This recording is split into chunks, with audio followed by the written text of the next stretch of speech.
एक दिन एक महात्मा अपने शिष्यों को उपदेश दे रहे, तभी उनके एक शिष्य ने उनसे पूछा, महात्मा पुण्य फल क्या होता है?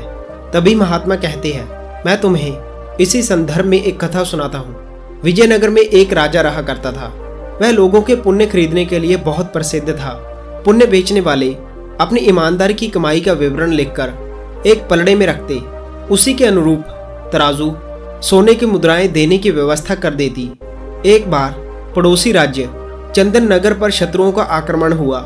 वहां के राजा को पत्नी बच्चों सहित रात्रि के अंधेरे में भागना पड़ा। पास में कुछ नहीं था। सुरक्षित स्थान पर पहुंचने के बाद राजा रानी सोचने लगे कि आगे गुजर बसर कैसे हो। रानी ने कहा कि आपने जीवन भर बहुत दान पुण्य किया है, उसी में से कुछ बेचकर धन प्राप्त कर लें।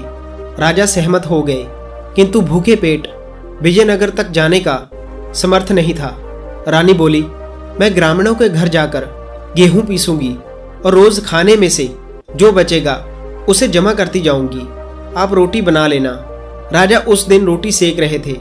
भोजन से ठीक पहले एक भिखारी वहां पर आ पहुंचा। उसने जब रोटी मांगी तो राजा सोच में पड़ गए, अगर वह ये भी दे दे तो खाएंगे क्या और विजयनगर कैसे पहुंचेंगे? तभी रानी बोली, हम एक दिन और भूखे रह लेंगे, पहले इसे दे दो। राजा ने सारी रोटियां उसे दे दी। पूरा परिवार उस दिन भूखा रहा और अगले दिन रानी आटा पीसने के लिए जाती है। उसमें से जो बच जाता उसे लेकर घर आ जाती और उसी आटे को बनाते और खाते, और इसी प्रकार 10 दिन हो जाते हैं। 11वें दिन में राजा रानी विजयनगर पहुंचे। वहां के राजा से मिलकर अपना अभिप्राय सुनाया। उत्तर मिला, धर्म कांटे पर चले जाइए। जो ईमानदारी से कमाया हो उसे एक पलड़े में रख दीजिए। कांटा आपको उसी आधार पर सोने की मुद्राएं दे देगा। चंदन नगर के राजा ने अपने पुराने पुण्यों को स्मरण किया और उनमें से कई के विवरण कांटे के पलड़े में रखे, किंतु कुछ न मिला। पुरोहित ने कहा, आपने जो परिश्रम से कमाया हो और जो दान किया हो उसी का विवरण लिखें। राजा को याद आया कि मैंने एक बार भिखारी को रोटियां दी थी। उसने उसका विवरण लिखकर तराजू में रखा। दूसरे पलड़े ने उसके बदले में 100 सोने की मुद्राएं दे दी। पुरोहित ने कहा, ईमानदारी और परिश्रम से कमाए हुए धन का पुण्य फल मिलता है।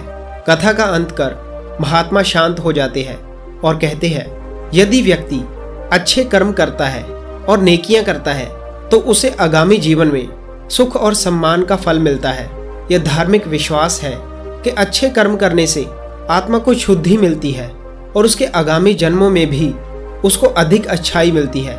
सो दोस्तों, जीवन में हमें उस दान का पुण्य फल प्राप्त होता है जो ईमानदारी तथा परिश्रम से कमाया जाता है, और त्याग जीवन में संतोष लाता है। सो दोस्तों, इस कहानी में इतना ही। मिलते हैं हम लोग अगली कहानी में। तब तक के लिए धन्यवाद।